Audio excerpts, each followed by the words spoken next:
The call comes in just after dawn. A quiet residential street. No traffic. No voices outside. The dispatcher asks the standard questions. The caller answers them slowly, carefully, as if choosing each word matters. There is a pause when the dispatcher asks where the body is. Another pause when asked when the person was last seen alive. The house is large, well kept. From the outside, nothing suggests urgency. The lawn is trimmed. The front door is closed. Inside, the air is still. No signs of a struggle in the hallway. No broken furniture. No overturned chairs. The scene does not announce itself. The body is found in an upstairs room. Paramedics arrive first. They do not rush. The body is cold. Rigor has begun to set in. Livor mortis suggests the man has been dead for several hours, possibly longer. He is a middle-aged male, well-dressed even in death. There are no obvious defensive wounds. No blood visible from a distance. No immediate indication of violence that can be confirmed without closer examination. The room is orderly. The bed is made. The curtains are half drawn. A phone sits on a bedside table, screen dark. A watch is still on his wrist. His shoes are placed neatly near the door, not kicked off, not scattered. This is not a scene of panic. Law enforcement arrives shortly after. Photographs are taken. Notes are made. The house is secured. The first assumption is cautious neutrality. Sudden death. Cause unknown. The investigation begins where all investigations begin, with what can be seen and with what cannot yet be explained. Downstairs, the wife is waiting. She is seated on a couch in the living room. Her posture is upright. Her hands are folded. She answers questions when asked. She does not interrupt. She does not ask what is happening upstairs. She does not ask how long it will take. An officer later notes that she never once tries to go up the stairs. This detail does not seem important at the time.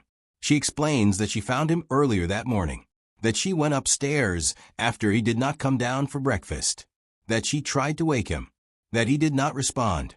Her voice remains even. Her statements are clear. She does not cry during the first interview. She asks for water. She thanks the officer when the glass is handed to her. People grieve differently. Investigators know this. Shock can look like calm. Training teaches restraint. No conclusions are drawn. The medical examiner will later confirm the time of death occurred sometime during the night. There is no sign of forced entry into the home. No evidence that anyone else was present. The house alarm was not triggered. Neighbors did not report unusual noise. At first, the death appears isolated, tragic but contained. Then small details begin to stand out. When asked when she last spoke to her husband, the wife gives a time that places their final conversation late in the evening. Phone records will later show something else. Not proof of wrongdoing, just a discrepancy. At this stage, it is logged and set aside. She is informed that an autopsy will be required. She nods. She asks how long it will take. Not why it is necessary. Not what they are looking for. Just how long. Later, when extended family arrives, she greets them politely. She does not collapse into their arms. She does not raise her voice. She steps aside when officers continue their work, as if already accustomed to making room. An investigator notices something else. Within hours of the body being removed, she begins making phone calls.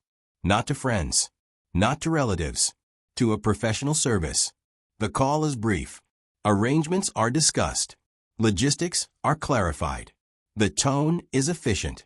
Again, this is not evidence of anything. Some people cope by taking control of tasks. This is noted. Nothing more. The house remains quiet after the authorities leave. No reporters yet. No cameras. Just a sealed room upstairs and unanswered questions waiting inside it. Later that afternoon, she is asked to provide a written statement. She does so without hesitation. Her account matches her earlier words almost exactly. The phrasing is consistent. There are no corrections. No visible effort to recall details. It reads as prepared, though no one can say when preparation would have happened. as the day progresses, the emotional atmosphere shifts. Not dramatically, subtly. When informed that investigators may need to return to the house, she agrees immediately. When told that certain areas will remain restricted, she does not protest. When asked whether she would like to stay elsewhere for the night, she says she has already arranged to do so. She does not ask when she can go back into the bedroom. Hours later, one officer reviews the initial timeline again. Something about it does not settle cleanly. The time she claims to have gone to sleep, the time she says she woke up, the estimated window of death. None of these elements contradict each other outright, but they do not align in a way that feels precise. The case does not shift at that moment. There is no accusation, no confrontation, only a quiet reassessment. A decision is made to reset the timeline. Investigators begin again, starting not from the discovery of the body, but from the day before. They chart movements, phone activity, routine, patterns. They do this not because of suspicion, but because procedure demands accuracy. It is during this process that a new contradiction emerges. A message sent from the husband's phone late that night appears routine at first glance. A short response to a business contact. Polite, unremarkable. But the recipient later says the phrasing fell off. Not wrong, just unfamiliar. That message was sent at a time when the wife claims her husband was already asleep. This detail alone proves nothing. Phones can be picked up. Messages can be mistyped. Memory can fail under stress. Still, it cannot be ignored. When investigators return to the house the following day, the wife is present. She stands nearby as they work. At one point, she asks a question that causes an officer to look up. She asks whether the cause of death has been determined yet. The autopsy has not been performed. No one has told her that any conclusions are close. The officer answers carefully. The question is written down. Another small mark on an expanding list. By the end of the first 48 hours, nothing definitive has changed. No arrest, no accusation, no public statement suggesting foul play. And yet, within the investigation, the atmosphere is no longer neutral.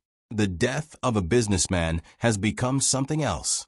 Not because of what was found in the room upstairs, but because of what continues to surface around it. The pauses, the timing, the precision, the absence of expected reactions. At this moment, no one realized that the strangest part of this case had not yet begun. Before investigators could understand the death, they had to understand the life. The man at the center of this case was known first by his work. He was a businessman with a reputation built over decades, not months. Colleagues described him as deliberate, punctual, structured, the kind of person who arrived early, left notes, followed schedules, and expected the same consistency from others. His mornings followed a pattern. Wake before sunrise. Coffee prepared the same way each day. News read in silence. Calls returned in a specific order. He did not like disorder. He did not improvise unless necessary. People who worked with him said he trusted systems more than instincts. His success was visible, but not flamboyant. The house reflected that. Large, yes, but restrained. Clean lines. Neutral colors. No excess. Nothing felt temporary. Everything appeared placed with intention. Employees said he rarely raised his voice. When he disagreed, he did so quietly. When decisions were made, they were final. He was not known for emotional reactions. He was known for results. Outside of work, his life appeared equally controlled. Neighbors saw him leave at the same time every weekday. The same car, the same route. On weekends, the pattern shifted only slightly. Errands in the late morning. Yard work in the afternoon. Evenings indoors. There were no loud gatherings. No arguments overheard. No visible disruptions. To most people, he was reliable to the point of predictability. His marriage fit neatly into that image. Friends described the couple as private, but polite. They attended events together when required. They hosted dinners without incident.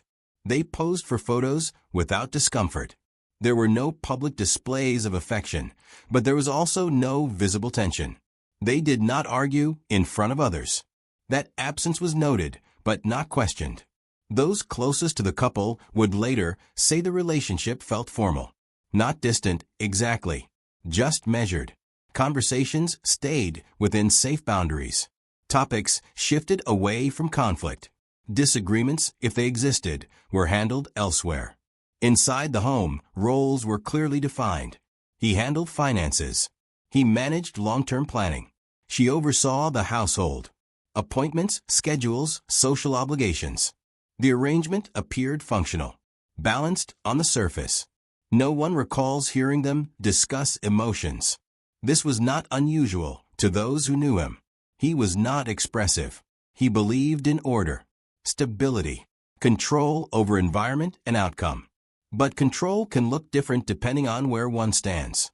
Some colleagues recall moments that felt minor at the time. Emails sent late at night asking for updates that were not urgent. Requests framed as suggestions but followed closely.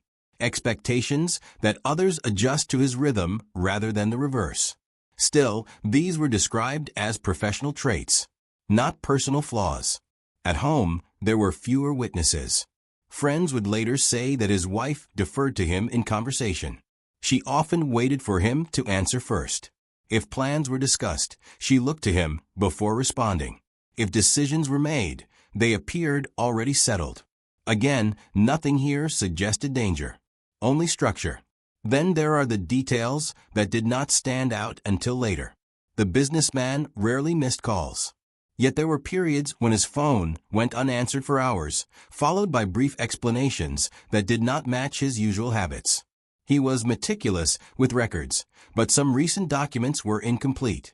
Not missing, just unfinished. Small deviations. His routine at home also showed subtle changes. He had stopped going to the gym he attended for years. Meals shifted from shared dinners to stagger times. Lights in the house went off earlier than before. When asked about these changes, he brushed them aside. Work stress. Adjustments. Nothing worth discussing. Those answers were accepted. The marriage, as seen from the outside, remained intact. No separation. No legal disputes. No public signs of strain. They continued to appear together when expected. Continued to operate as a unit. Yet one friend recalls a moment weeks before his death. During a brief conversation, the businessman mentioned needing to reorganize a few things. He did not specify what. When asked if everything was all right, he said yes. Quickly. Too quickly, the friend thought later.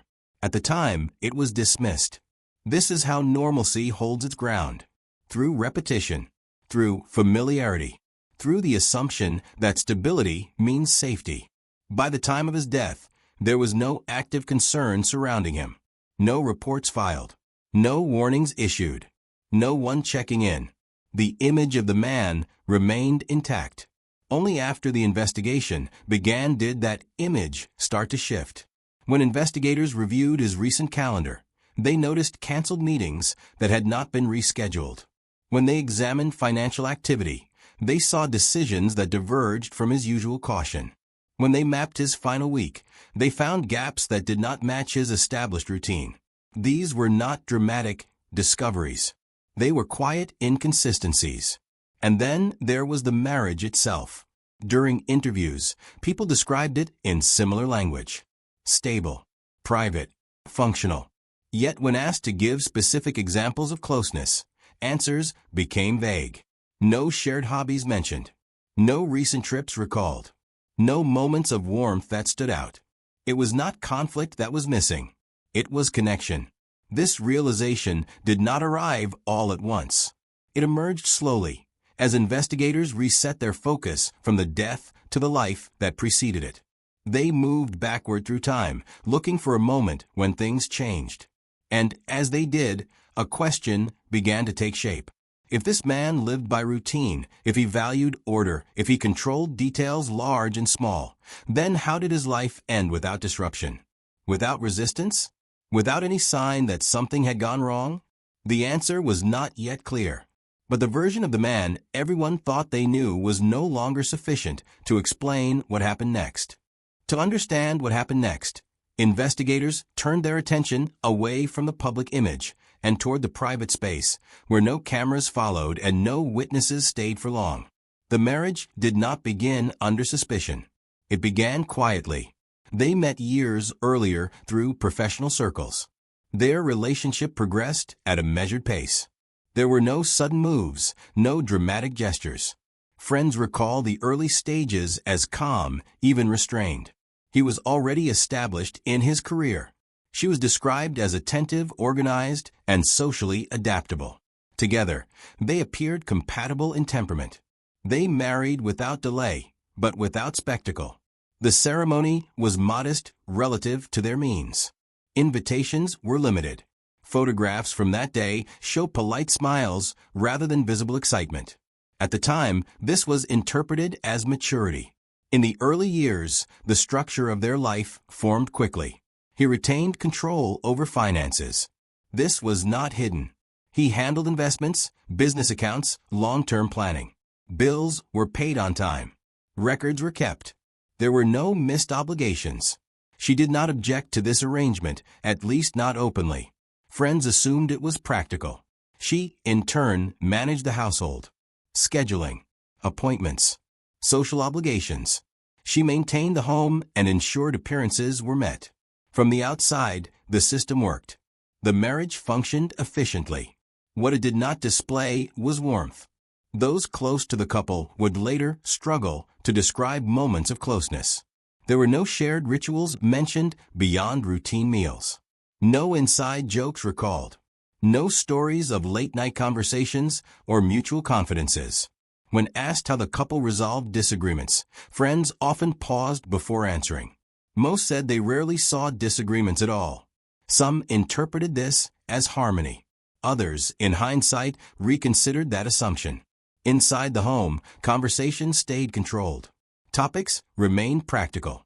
Discussions about feelings were avoided or redirected. This pattern did not raise alarm at the time.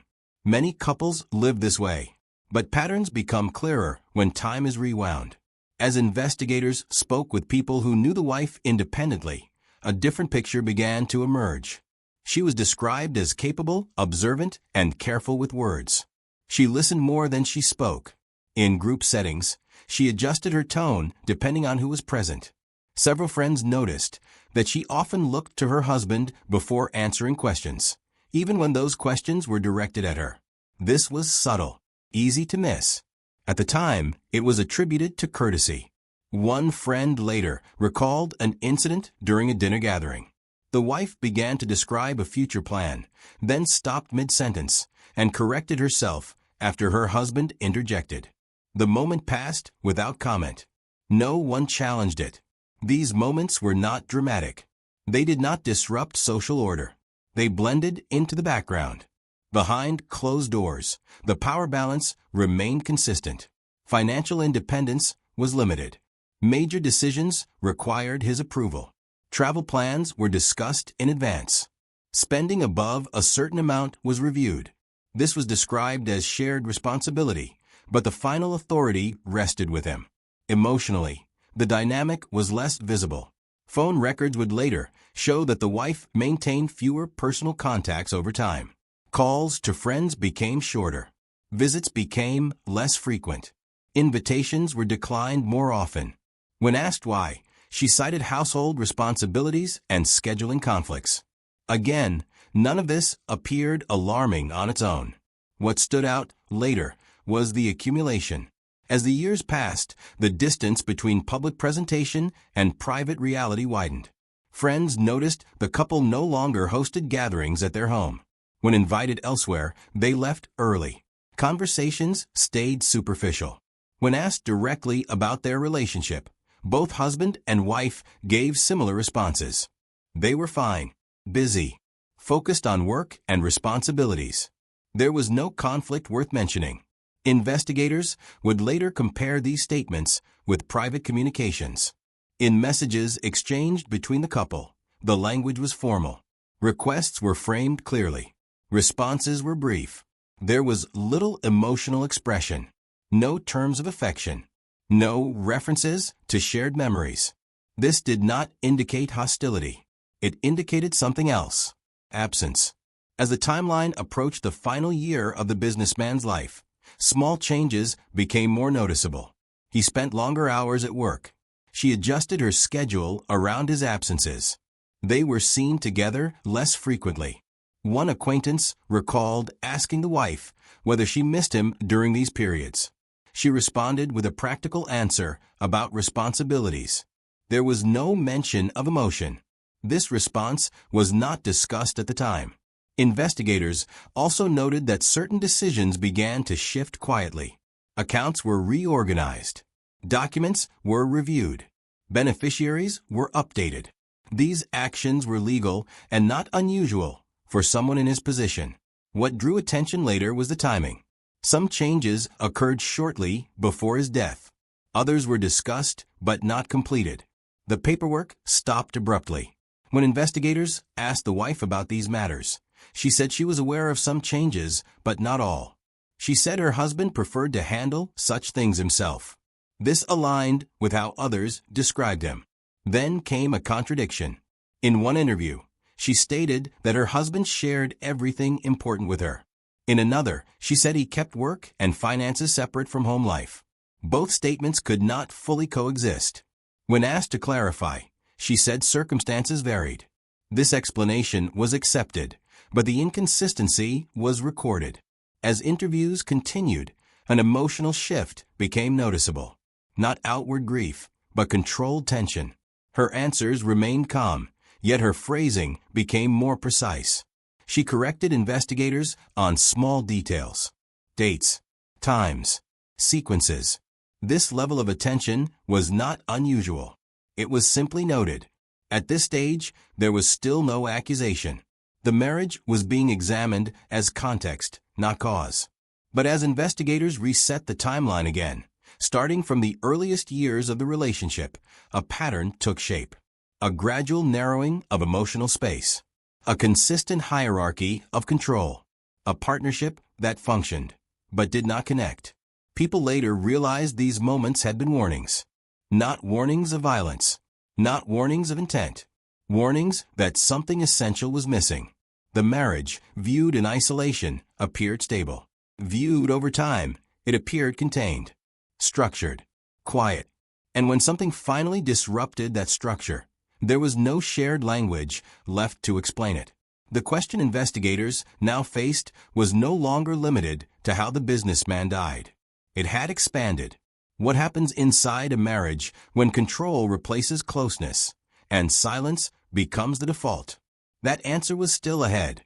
The final days do not announce themselves. They arrive quietly, folded into routine, moving through hours that appear ordinary when viewed forward in time. It is only when investigators reverse the sequence that the edges begin to show. The last confirmed sighting of the businessman occurs late in the afternoon, 2 days before his death. He is seen leaving his office at a time consistent with his schedule.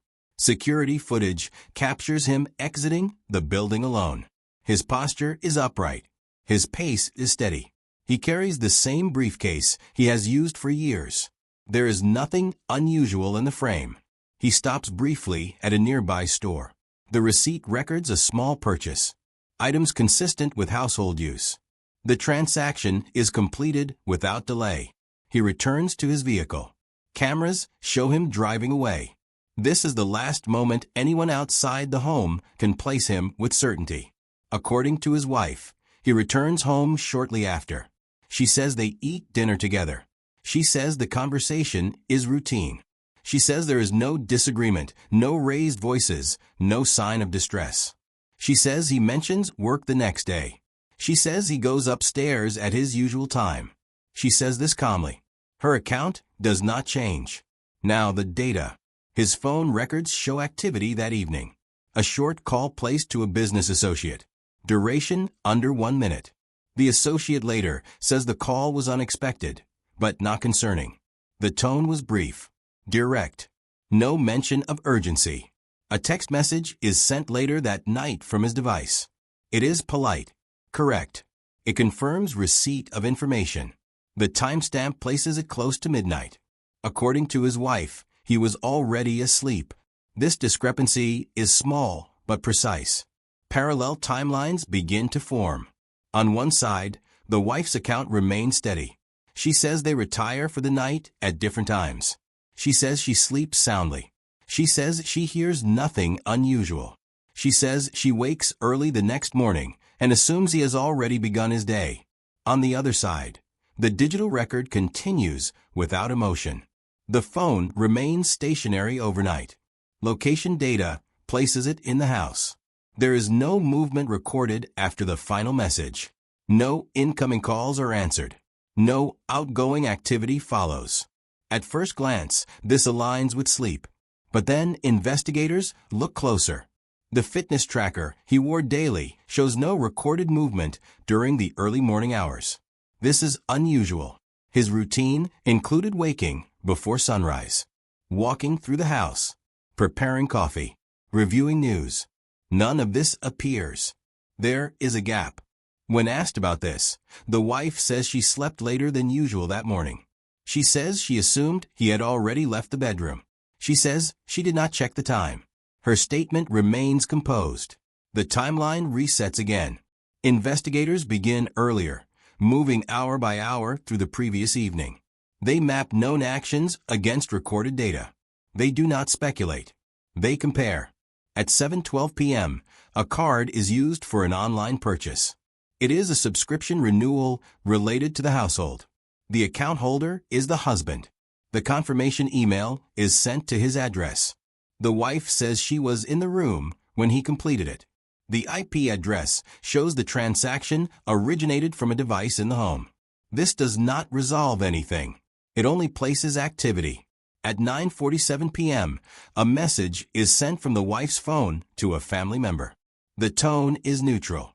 The content is unrelated to the household. The timestamp is confirmed.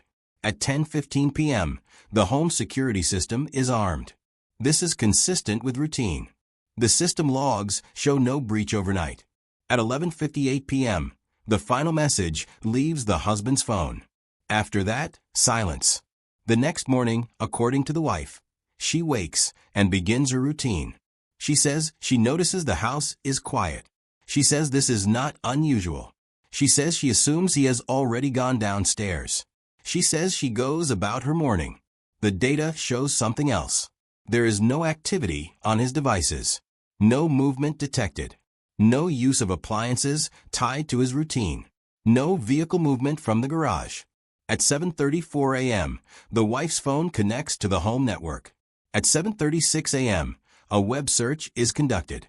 The search terms are brief, general, medical in nature. When asked about this, she says she was reading an article unrelated to her husband. She says she does not remember the exact content. Investigators do not challenge this at the time. At 8:12 a.m., the emergency call is placed. This is where the timelines converge again. She says she went upstairs because he had not come down. She says she called his name. She says she touched his arm. She says he did not respond. The call recording captures her voice. Controlled. Clear. She answers questions without hesitation. She follows instructions. When responders arrive, they find the body exactly where she said it would be. There are no signs of forced entry. No evidence of a struggle. No indication that anyone else entered the home overnight. The room remains orderly. This creates a pause in the investigation. The facts do not point outward. They point inward, toward the hours no one else witnessed. As investigators continue, a new contradiction surfaces. In one statement, the wife says she last spoke to her husband before going to sleep. In another, she says their last exchange occurred earlier in the evening. The difference is minor, less than an hour, but it shifts the window of time. When asked to clarify, she says she may have confused the sequence. She says the night blended together. This explanation is reasonable. Still, the record remains. An emotional shift occurs during the next interview. Her tone becomes firmer. Her answers shorten. She asks what investigators are trying to determine. This is the first time she asks a question of that nature. She is told they are establishing a complete timeline. She nods. She says she understands. The timeline resets once more. This time, investigators move even closer to the end.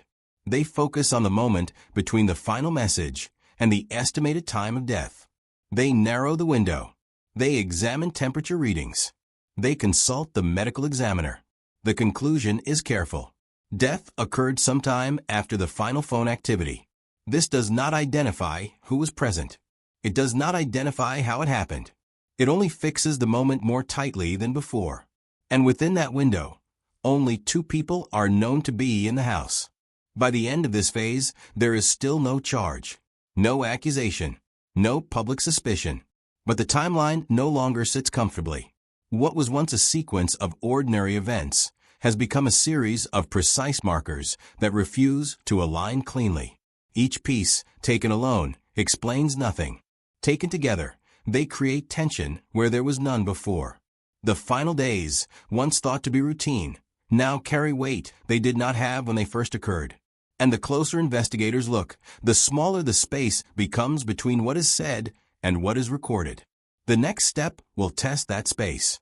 By the time investigators returned their focus to the house, the death itself had begun to change shape. The discovery of the body was no longer a single moment. It became a sequence, one that had to be reconstructed carefully, without assumption, and without filling gaps too quickly.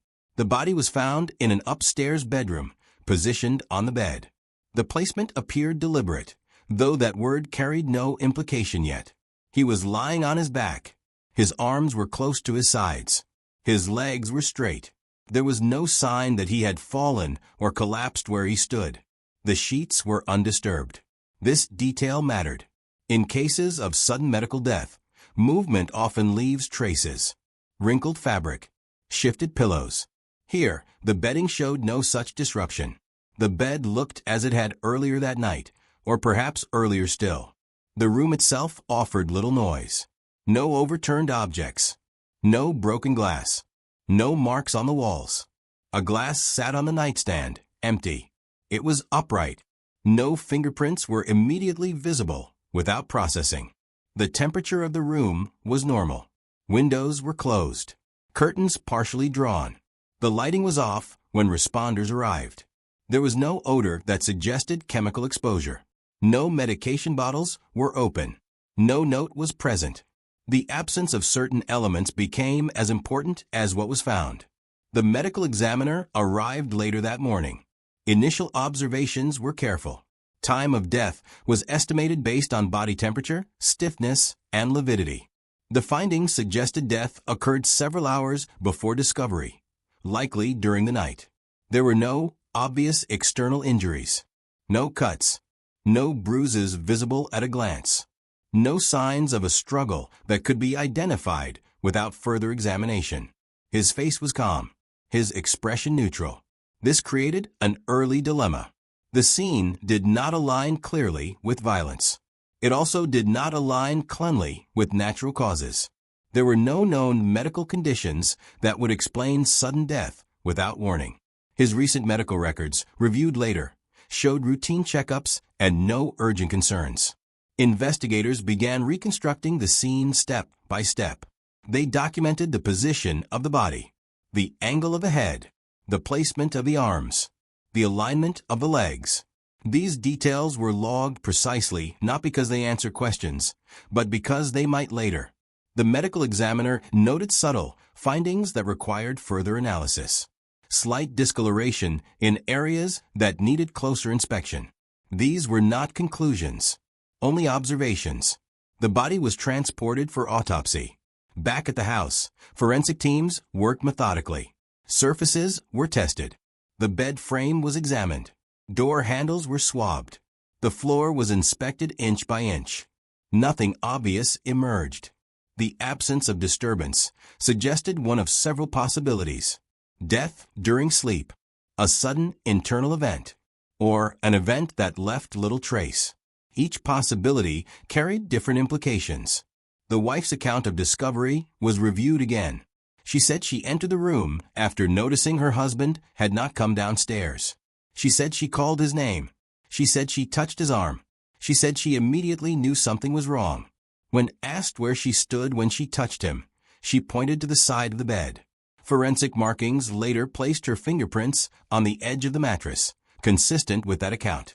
Her behavior at the scene remained controlled.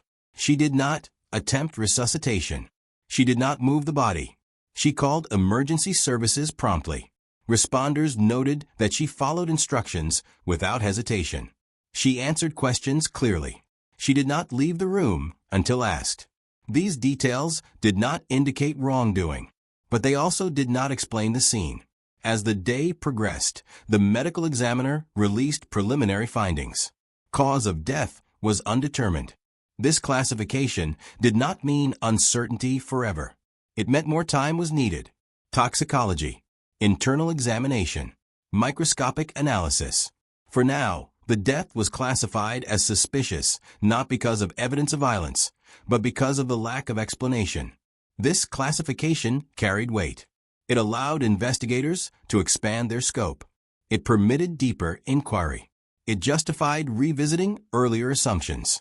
The emotional atmosphere shifted quietly. What had been treated as a tragic event now carried procedural gravity. Officers spoke more carefully. Questions became more precise. Documentation increased. The wife was informed of the preliminary findings. Her response was measured. She asked what would happen next. She asked when results would be available. She did not ask what investigators suspected. Later that evening, she made another call. This time to a legal advisor. The call was brief. No details were discussed publicly. This action, too, was not evidence of guilt. It was a decision, one that many people make when confronted with uncertainty. Still, it was noted. As forensic analysis continued, investigators began to re-examine the physical layout of the room. They measured distances. They reconstructed possible movements. They considered how the body could have come to rest in that position. One possibility raised questions. If death occurred during sleep, certain physiological responses would be expected, signs that were not yet present in the preliminary report. If death occurred while awake, movement would likely follow, signs that were absent. This left a narrowing range of explanations. When the autopsy began, internal findings added complexity rather than clarity. Certain markers did not align with sudden natural death. Other indicators did not support trauma. The results required consultation. During this period, investigators reset the timeline again. This time, they anchored it not to phone data or statements, but to physiology. They aligned estimated time of death with known activities, with device usage, with environmental factors. A new contradiction emerged. The estimated time of death now overlapped with a period when the wife said she was awake and moving through the house. When asked about this overlap, she said she may have misremembered the exact time she went to bed. She said the night had been uneventful and unremarkable. This explanation was possible, but the contradiction remained. By the end of this phase, authorities faced a problem they could not yet resolve. The scene showed no struggle. The body showed no clear cause. The timeline showed overlap without explanation. And the house, once again, offered no answers. The discovery of the body had raised a question that would not settle. If nothing appeared to happen in that room, then how did everything change there? The shift does not occur with a single action. It emerges gradually, through behavior that draws attention only after it accumulates. In the hours following the discovery, the wife remains composed. This alone is not unusual. First responders and investigators are trained to expect varied reactions. Some people cry, some withdraw, some become quiet and focused. Emotional expression is not a measurement of truth. What begins to stand out is not what she shows, but what she does.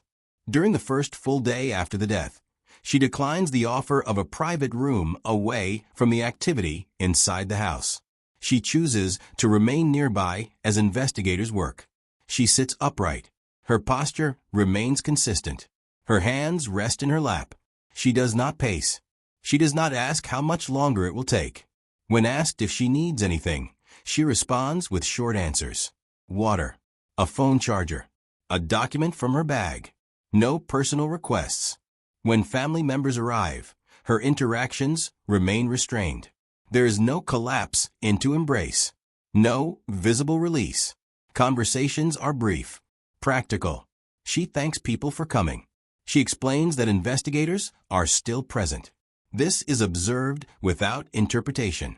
Later that day, she speaks to a local official regarding documentation. The conversation is calm, focused. She takes notes. She asks clarifying questions. The tone is procedural. Investigators note the timing. This occurs before the autopsy has been completed, before the cause of death is known, before any formal determination has been made. Again, this is not wrongdoing. It is behavior. The following morning, she appears briefly outside the home as a vehicle arrives to collect personal belongings. A camera captures the moment from a distance. She is dressed neatly. Her expression is neutral. She does not shield her face. She does not address the camera. This appearance is short, less than a minute, but it is documented. When asked later why she stepped outside, she says she needed to retrieve something from the car. The explanation is consistent. It does not change. Later that same day, she gives a short statement through an intermediary. It expresses gratitude for support. It asks for privacy. The language is formal. There is no reference to emotion. Some observers note the absence of personal detail. Others dismiss it as preference. Investigators record it and move on. As days pass, small changes appear in her statements. In early interviews, she refers to her husband by name. Later, she refers to him in more general terms. My husband. The shift is subtle. It could mean nothing. It could reflect emotional distance forming under stress. When asked about the final evening again, she repeats the same sequence of events, but certain words change. Dinner becomes earlier in the evening rather than around 7. Conversation becomes brief rather than normal. The structure remains the same. The language tightens. Her body language during interviews also draws attention, though it is approached carefully. She maintains eye contact when answering direct questions. When asked to recall timelines, her gaze shifts slightly downward. When correcting herself, she does so quickly, without visible frustration. She does not fidget. She does not interrupt. Investigators do not assign meaning. They record observations. One officer later notes that she seems most comfortable when discussing logistics, schedules, procedures, arrangements. When questions move toward emotional topics, her answers shorten. She redirects to facts. This pattern repeats. A new contradiction surfaces during a follow-up interview. Earlier, she said she had avoided the upstairs bedroom after the discovery. Later, she mentions retrieving clothing from the room later that same day. When asked about the discrepancy, she clarifies that she stood near the doorway and did not approach the bed. This explanation is possible. Still, the difference is noted. Another shift occurs during a conversation about future plans. When asked whether she intends to remain in the house, she says she has already considered alternatives. She outlines options, timelines, practical steps. This discussion happens while the investigation is ongoing. Some see this as preparation. Others see it as detachment. Investigators do not label it either way. The timeline resets again. This time, attention moves away from what she says and toward when she says it. Statements are aligned with events. Interviews are compared against new information from forensic analysis and digital records. When a discrepancy is identified, she is asked to respond. Her answers remain steady, but the emotional tone has changed. There is less openness, more control. Her responses become narrower. She asks more questions about the process. She asks who has access to information. She asks how long records are kept. These questions are reasonable. They are also new. During one interview, an investigator notices that she corrects a detail before being prompted. A time reference, a location, The correction improves accuracy, but it raises curiosity. It suggests preparation. Again, this does not imply intent. It suggests awareness. As the days turn into weeks, her public presence remains limited. She attends required appointments.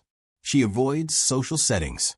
When she does appear, her demeanor is consistent, calm, reserved. There is no visible breakdown. For some observers, this absence of outward grief becomes the focus. Investigators resist this framing. They continue to ground their work in records, not reactions. Still, patterns cannot be ignored. The wife's statements have not contradicted themselves in any major way, but they have shifted at the edges. Language adjusted, details refined, timelines softened. Each change, taken alone, is explainable. Taken together, they introduce uncertainty. By this stage, investigators have not accused her of anything. She has not been confronted with evidence. She has not been named a suspect. But the way she moves through the process has begun to register. The case has reached a point where behavior no longer sits in the background. It has become part of the record. The quiet alarms do not sound loudly. They do not demand immediate action. They wait. And as the investigation prepares to move forward, one question remains unresolved. Are these actions simply a response to loss, or are they shaping something that has yet to surface? Before behavior can be interpreted, it must be placed in context. Investigators know this well. So do clinicians. So do courts. Grief does not follow a single pattern, and it does not arrive on a schedule that others can recognize on sight. The absence of tears does not indicate the absence of loss. The presence of calm does not confirm composure. These principles guide every serious investigation. To avoid error, authorities step back. They consult experts whose work exists far from interrogation rooms and court filings.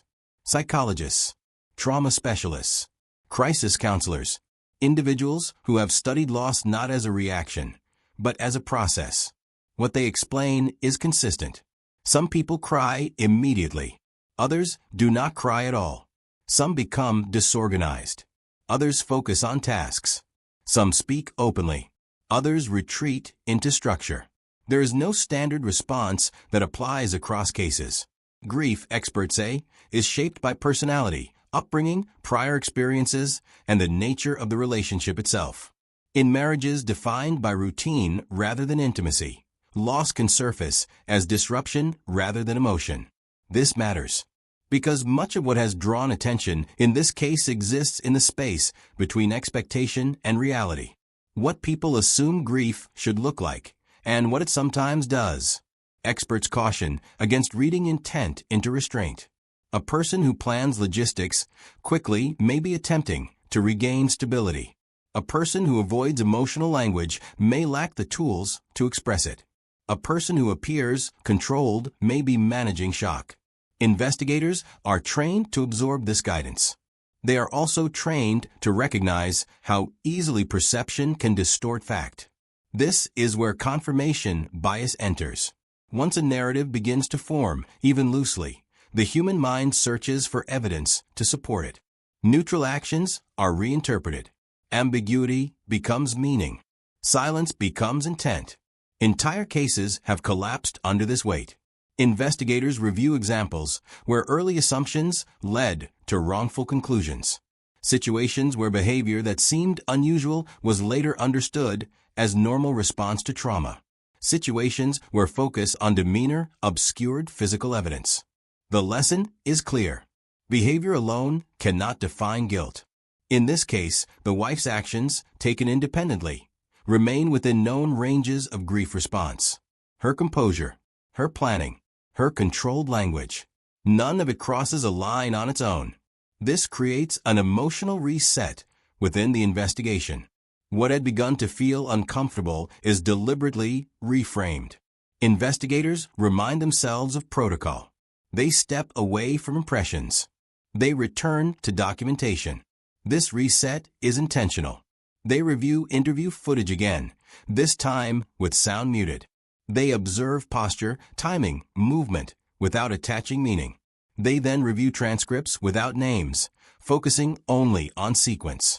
This exercise reveals something important. The concern is not emotional absence. It is precision. Experts explain that grief often disrupts memory. Timelines blur. Details fragment. Language becomes inconsistent. This does not imply dishonesty. It reflects cognitive overload. In this case, memory does not fragment. The wife's recollections adjust, but they do not unravel. Her timelines shift slightly, but they do not collapse. Her language evolves, but it does not lose structure. This is not evidence of wrongdoing. It is a distinction. Investigators take note, then step back again. They compare this pattern to other cases involving sudden death within long-term marriages. In many, surviving partners display confusion, self-doubt, second-guessing. They ask whether they miss signs. They question their own actions. Here, those elements are largely absent. Again, absence does not imply intent, but it does narrow the range of explanations. Another expert raises a separate issue. Grief can coexist with relief. In relationships marked by emotional distance, loss can bring conflicting responses. Sadness may exist alongside release from obligation. Structure may replace emotion as a coping method. This explanation is considered. It fits portions of the observed behavior, but it does not resolve the contradictions. The timeline is reset again. This time, investigators remove the wife from the frame entirely. They examine only external data, device records, financial logs, environmental factors, medical findings. When viewed without behavioral overlay, the case still resists closure. The cause of death remains unresolved. The sequence of final actions remains incomplete. The moment between the last confirmed activity and death remains unaccounted for. This creates a quiet turning point. Investigators acknowledge something internally. If behavior were removed from consideration, questions would still remain.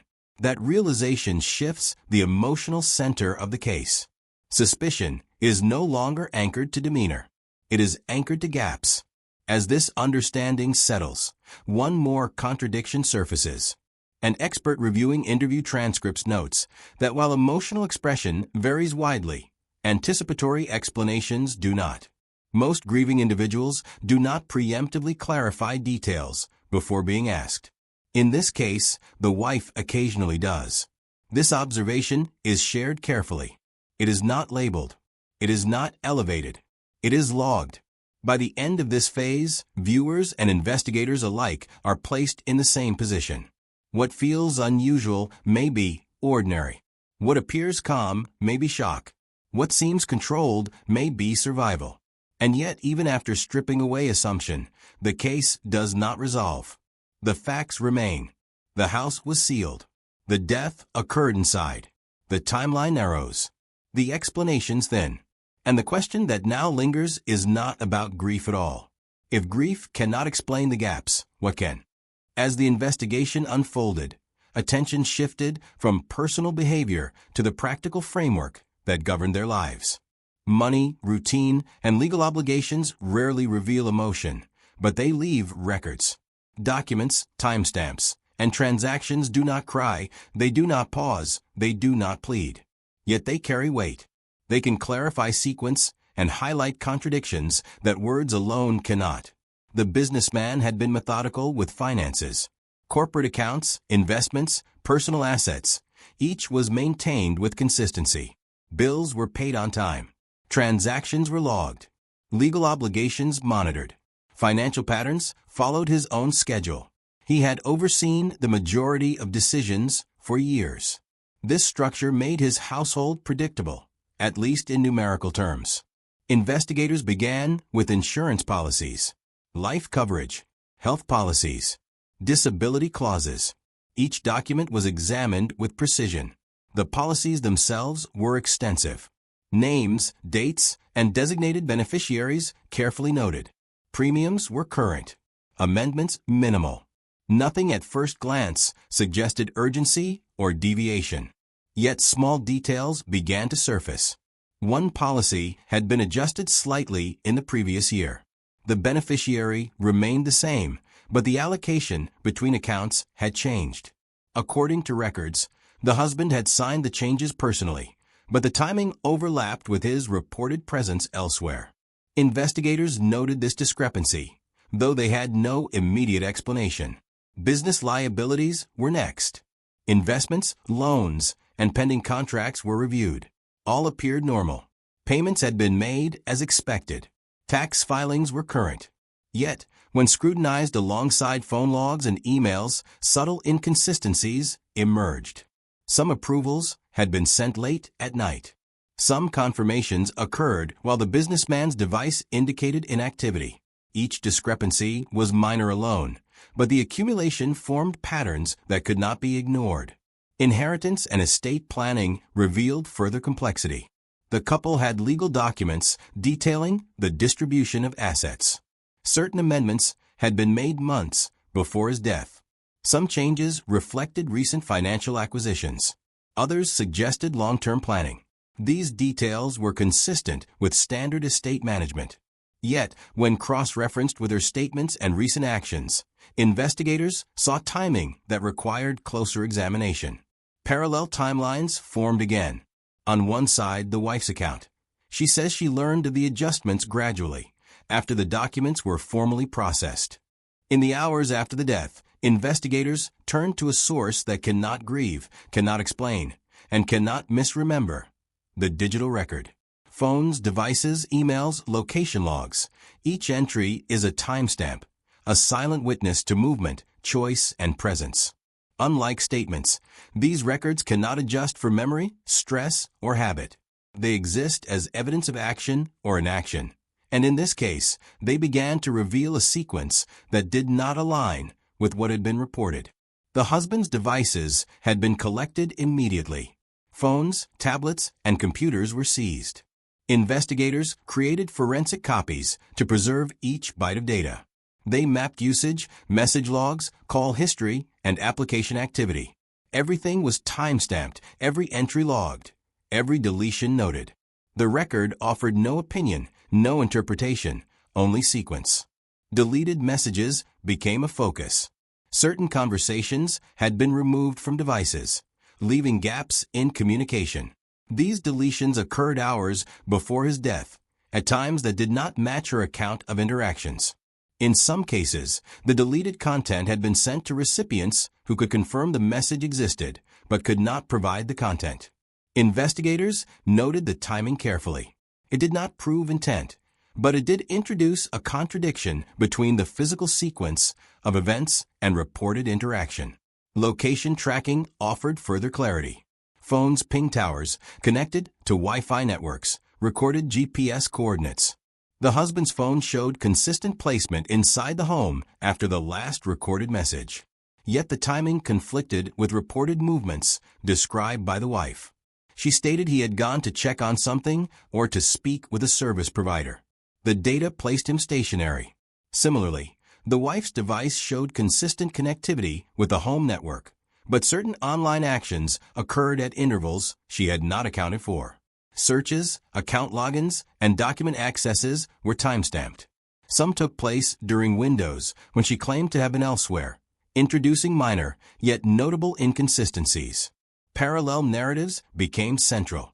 One thread, statements from the wife, coherent, composed, and methodical. Another thread, digital traces, unmoving, precise, and indifferent to explanation. Investigators mapped both side by side. Patterns emerged. Every new discovery caused prior observations to be reevaluated. Conversations that had been accepted at face value now required context. Timing that had seemed trivial gained weight. Each revelation created a subtle emotional shift within the team. What had been routine documentation began to feel consequential. A deleted message here. A Wi-Fi connection there. A timestamp that refused to match spoken accounts. None of these alone proved guilt, but cumulatively, they reframed the understanding of the night in question. Many cliffhangers appeared at each stage. Devices that should have powered down were active. Emails sent at unexpected hours. access to financial or personal files that were not discussed in interviews. These discrepancies did not explain intent, but they demanded explanation. Investigators repeated the timeline again and again. They reset it from the moment of last confirmed activity. They overlaid movement data, device activity, and statements. With each reset, small contradictions appeared. Statements refined themselves over time. Devices remained immutable. Each adjustment narrowed the window of uncertainty. By the end of this phase, the digital footprints had done what grief could not. They refused to accommodate narrative. They demanded alignment. They forced the investigation to acknowledge that some of what had been presented could not coexist with the objective record. And as each contradiction became apparent, one truth was unavoidable. While the house appeared calm, controlled, and orderly, the evidence quietly indicated a timeline that would need further scrutiny. Each revelation reframed the scenes that had seemed settled. Each log, each ping, each deletion became a lens through which prior behavior was reinterpreted. The digital record offered clarity without judgment. It also introduced a question that remained unanswered. If the actions recorded by devices were accurate, then what had occurred in the moments unobserved, moments when no one else was present and no one was watching, could only be inferred. The investigation now stood at a point where every statement would be compared against an unyielding set of data. And in that comparison, gaps, inconsistencies, and contradictions began to define the outline of what would need to be explained next. For days, the investigation had proceeded with methodical caution. Law enforcement had maintained a neutral stance, documenting the scene, reviewing timelines, examining records, and observing behavior. Sympathy had been present, not in the sense of leniency, but an acknowledgement of loss and uncertainty. Death had occurred within a home, and the first priority was clarity, not judgment. But clarity does not arrive evenly. As forensic reports came in, as timelines were cross-checked against statements, and as digital evidence was carefully aligned, small inconsistencies began to emerge. At first, these inconsistencies were isolated. Minor adjustments in timing, slight contradictions in recollection. Individually, each could be explained. Together, they began to form a pattern that demanded attention. Investigators began re-interviewing witnesses. The same questions were asked in different ways. Subtle variations in phrasing were introduced. The goal was not to trap anyone, but to test the consistency of responses, to confirm what could be verified. Statements from friends, colleagues, and household staff were revisited. Each account was mapped against financial records, device data, and timelines. The wife's interviews, once framed around shock and logistics, now took on a different tone. The focus shifted toward specifics, exact times, sequences, and movements. Investigators asked about moments that had previously been assumed ordinary. She answered with precision, maintaining composure. But small discrepancies began to appear when compared to the independent record. There was an emotional shift that was subtle, yet perceptible. In early interviews, her tone had been measured, practical, almost detached. Now, under strategic pressure, she occasionally hesitated. Her gaze shifted slightly when answering questions about the final evening. She corrected herself more often. She asked procedural questions about evidence and timelines. She inquired how investigators had obtained certain records. The first mini cliffhanger emerged during one session. When asked about the sequence of his final communications, she provided an answer. Investigators cross-referenced it with device logs in real time. There was a gap, an overlap that could not be reconciled with her statement. She paused. For a moment, she offered no additional detail. The room held its quiet tension. Investigators continued. The re-interviews introduced new contradictions, subtle but significant. Statements about movement through the house differed from security system logs. Times she said she had been in certain rooms conflicted with device pings. Minor adjustments in phrasing became notable when aligned with objective evidence. Each contradiction was recorded, verified, and layered against the existing narrative. At the same time, law enforcement applied strategic pressure. Not coercion, but procedural thoroughness. Questions were repeated, framed differently, and timed against her recollections. Investigators introduced hypothetical sequences. If the events had occurred in this order, what would you recall?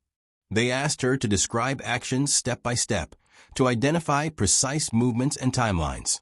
Her composure remained largely intact, yet an emotional undercurrent shifted. She became aware of the evolving perspective. Questions began to probe areas previously assumed settled. She began to understand gradually that the focus had moved from reconstruction of events to evaluation of behavior, and that certain inconsistencies were drawing attention. Investigators, trained to remain neutral outwardly, documented the moment carefully. Her subtle recognition of increased scrutiny was recorded, a micro-adjustment in body language, a brief hesitation before an answer, a measured choice of words. These were facts. No judgment was assigned. By the end of this phase, the shift in the investigation was complete. Sympathy had given way to scrutiny. The neutral stance of early hours had been replaced with a focus on verification and alignment. Her statements were now analyzed alongside every log, every record, every timestamp. Patterns were under assessment. Contradictions mattered.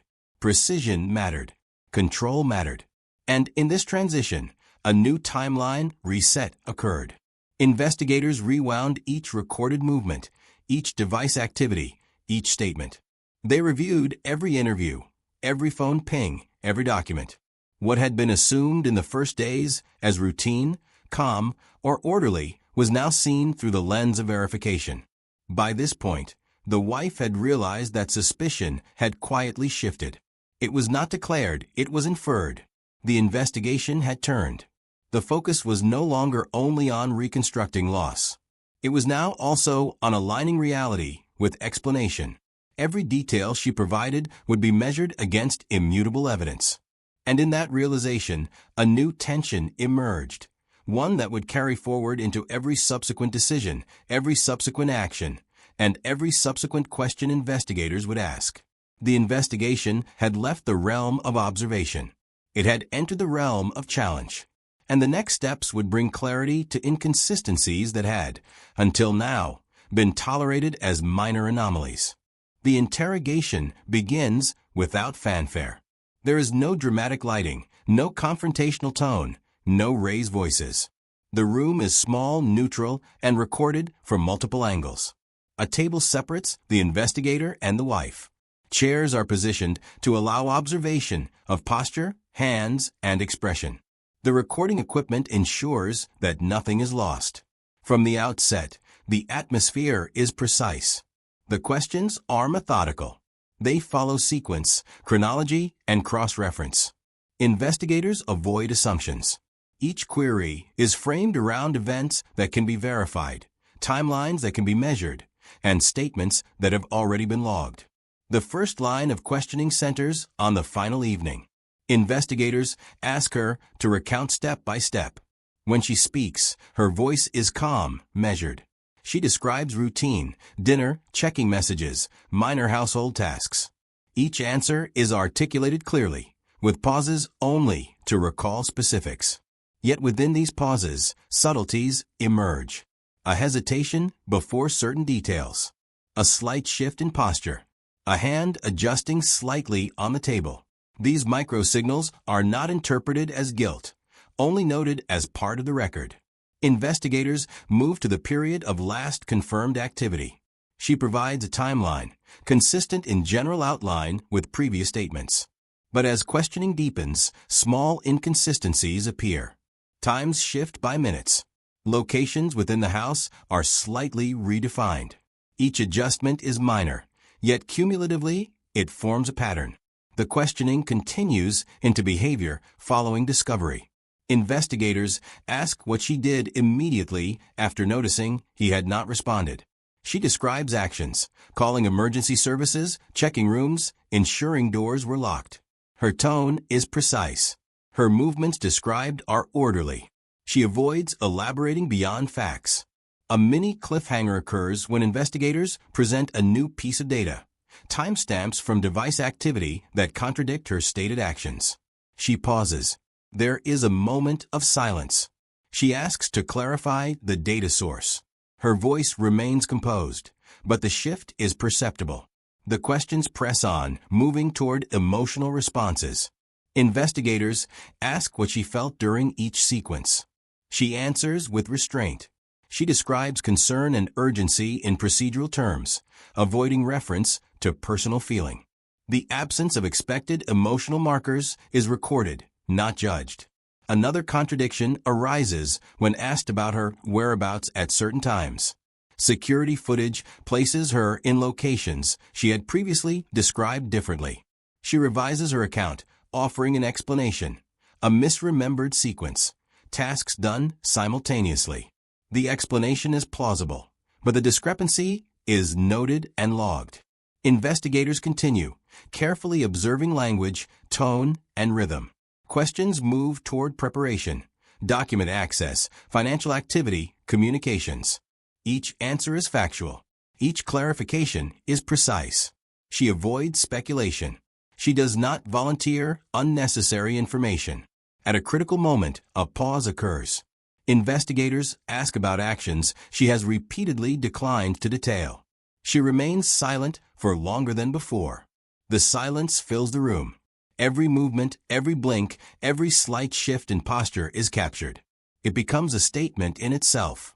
Words are absent, yet presence is not. The emotional shift is subtle. Calm gives way to a tension that is quiet but undeniable. Investigators do not comment. They wait. They record. The timeline is mentally reset, moving between statements, cross-reference data, and observed behavior. Each element is aligned, compared, and layered.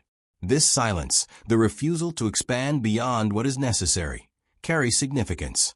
It communicates boundaries, awareness of scrutiny, and an understanding that every word is being measured. The weight of absence becomes as important as the presence of speech. By the end of the session, investigators have gathered facts, contradictions, and behavioral notes. They have observed consistency in some areas and deviations in others. They have recorded microshifts in tone and posture. They have noted what she chooses to address and what she does not. The interrogation concludes. No declaration of guilt is made. No accusation is offered. The session ends as it began, controlled, precise, and methodical. But the record exists. Every word, every pause, every silence has been captured.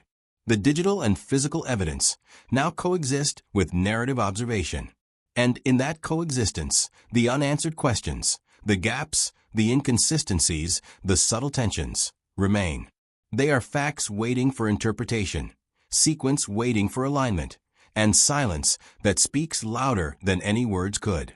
The investigation moves forward, anchored in observation, guided by evidence, and now carrying the weight of controlled testimony. Testimony that may yet reshape understanding of what occurred within the quiet walls of the house. The case, which had begun in routine documentation and measured observation, reached a point where facts could be consolidated. Hours of interviews, digital records, financial transactions, forensic analysis, and timelines were reviewed side by side. The goal was singular: establish what actually happened, using only confirmed evidence, without conjecture or embellishment. Investigators reconstructed the sequence from the last confirmed activity of the businessman. Device records show his final digital communications occurred late at night. The location data places him in the upstairs bedroom. Security and environmental logs confirm there were no visitors, no interruptions, and no disturbances in the home between those final messages and the time he was discovered. The medical examiner determined the cause of death. Internal examination revealed that death occurred during the night, consistent with physiological markers recorded in the autopsy. There was no evidence of external trauma. Toxicology indicated no substances beyond prescription medications, all consistent with prior medical history. The timeline for the physiological onset of death was cross-referenced with activity logs, confirming the hours during which he had ceased all movement. Financial records and insurance policies were reviewed to determine motive. All transactions preceding his death had routine explanations. Amendments to accounts and policies occurred within documented procedural processes. Timing initially perceived as unusual aligns with standard administrative schedules. No external or internal financial irregularities contributed to his death. Deleted messages, previously noted as a point of contradiction, were clarified through recovery and verification. In each case, the deletions occurred as part of standard housekeeping or automated processes. Recipient confirmation, timestamps, and device logs validated that the content of messages did not involve threats, disputes, or indications of planning or premeditation. The wife's actions were examined carefully. Her presence in the home, her statements to investigators, and her movements through the property were fully aligned with verified data. Apparent discrepancies in timelines were minor, consistent with normal human memory under stress, and resolved once matched with objective records. Investigators cross-referenced every statement, every physical movement, and every digital entry. Each contradiction identified earlier was addressed with corroborated evidence. Minor adjustments in recollection were consistent with elapsed time, stress, and normal memory error. No evidence suggested intentional deception. Public appearances, communications with family, and responses to investigators were consistent with standard procedures for someone experiencing sudden loss. Behavioral patterns, once considered unusual, were placed in context of grief studies and comparative analysis from similar cases. Ultimately, the evidence-based reconstruction establishes a clear sequence. The businessman remained in the home, engaged in ordinary activity, and passed away during the night. No third-party presence is recorded. No external intervention is documented. The wife's involvement, as recorded and observed, aligns with procedural expectations following discovery of death. Legal conclusions follow from this reconstruction. Cause of death is officially natural. There is no evidence to support classification as homicide, accident, or external interference. No charges are warranted. Statements, actions, and records have been thoroughly examined and verified. The timeline is closed. Contradictions have been resolved. Behavioral anomalies are understood within context. Every element aligns with the objective record. The house, once filled with questions and tension, now stands as a documented scene of a sudden natural loss. Investigators have established the sequence of events, verified each element against independent evidence, and reached a conclusion grounded entirely in fact. The truth in its quiet finality confirms what documentation, observation, and time had gradually revealed. Within the precise confines of the home, the events of that night unfolded as a tragic, yet natural, conclusion. No dramatization is necessary. The facts alone carry the weight. The narrative resolves in clarity, where uncertainty once prevailed, and evidence replaces speculation entirely. The investigation had reached its conclusion, and with it, the legal process began. The evidence, carefully documented and reconstructed, formed the foundation for decisions within the judicial system. In cases like this, the weight of documentation, testimony, and forensic analysis determines the outcome far more than emotion, speculation, or public opinion. The trial, or in this instance the formal legal review, was methodical. Authorities presented every element gathered during the investigation. Timelines confirmed by device data, financial records, medical reports, and the reconstruction of events within the home. Every discrepancy identified during interviews had been addressed. Each statement examined and compared to independent evidence. All conclusions were evidence-based, leaving little room for interpretation beyond what the facts demonstrated. The outcome was definitive. There was no finding of criminal responsibility. Cause of death was confirmed as natural.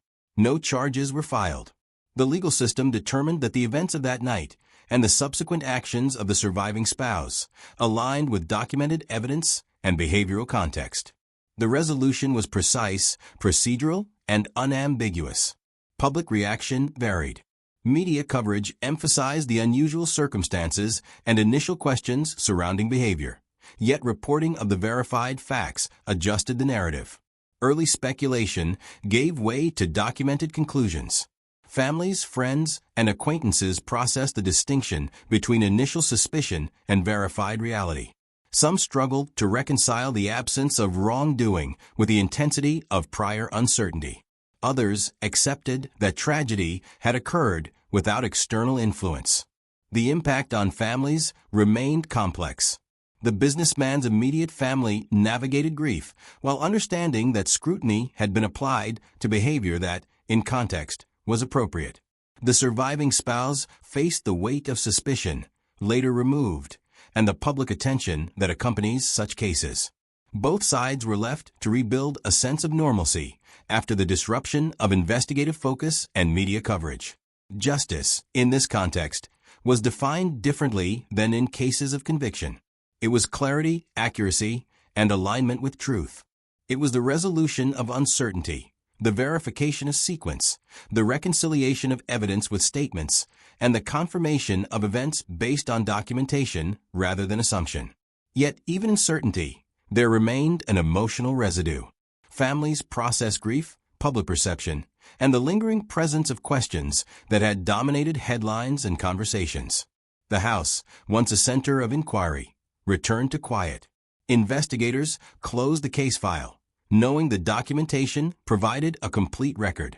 The timeline reset one final time, from discovery, through investigation, to legal closure.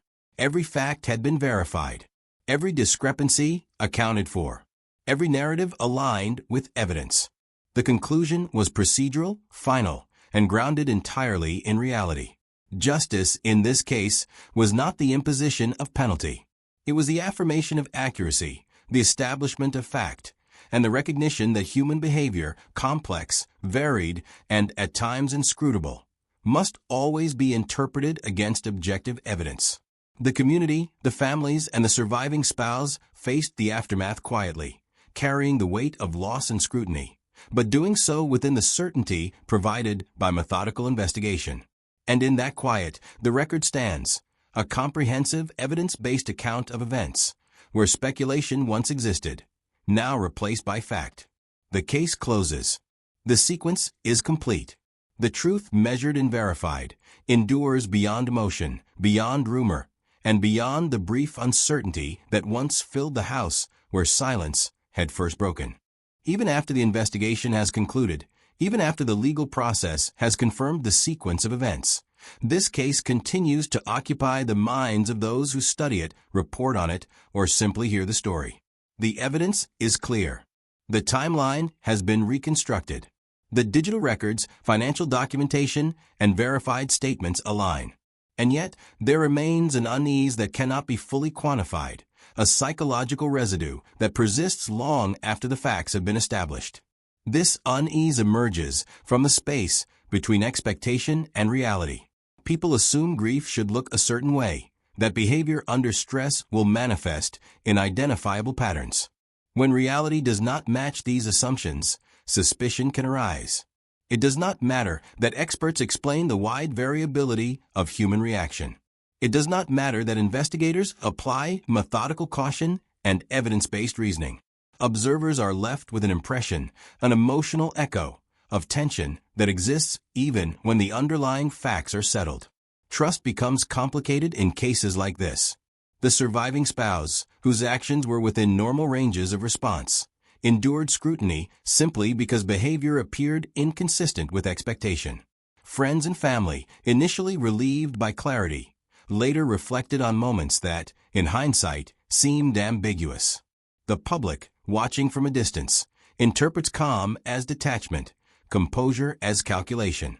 Yet the record shows only adherence to procedure, awareness of circumstance, and ordinary coping under extreme loss. Grief itself leaves traces that are often invisible to measurement.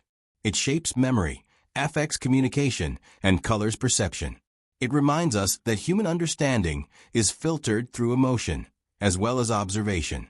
Even with certainty established, the story challenges assumptions about what behavior should look like, what loyalty or honesty entails, and how individuals navigate the intersection of personal loss and public attention. A mini cliffhanger remains, not in the facts, but in reflection. Even with timelines reset, contradictions resolved, and the record confirmed, viewers are left with a question that cannot be answered definitively. Moments of uncertainty, subtle shifts in behavior, and the way people carry themselves in extraordinary circumstances leave impressions that linger beyond the investigation. And so the question returns quietly to those who hear this story. When all evidence is aligned, when all contradictions are explained, when every timeline is verified, what do we make of the ways we perceive others? How do we measure trust, judgment, and understanding in a world where appearances, memory, and human emotion can be as complex as the events they attempt to reflect? It is a question without simple resolution, one that endures after the case file is closed, after the house is silent, and after certainty has been established. It asks us to consider the limits of perception, the weight of assumptions, and the ways in which grief, expectation, and scrutiny interact in the lives of ordinary people confronted with extraordinary loss. The record is complete. The facts are confirmed. And yet, the question that remains is as human as it is enduring. How well can we truly know the choices, the thoughts, and the quiet decisions of those around us, even when every detail has been documented? Silence answers in part. Observation answers in part. And reflection, the careful, measured consideration of what is seen, said, and recorded, remains the only tool we have to navigate the gap between understanding and assumption. Here, the story ends in clarity, but the question lingers. It has no single answer, and it will remain with those who consider it quietly, long after the record has been read. Hi viewers, kindly subscribe to this channel, like, share, and also comment and hit the notification bell for more stories like this.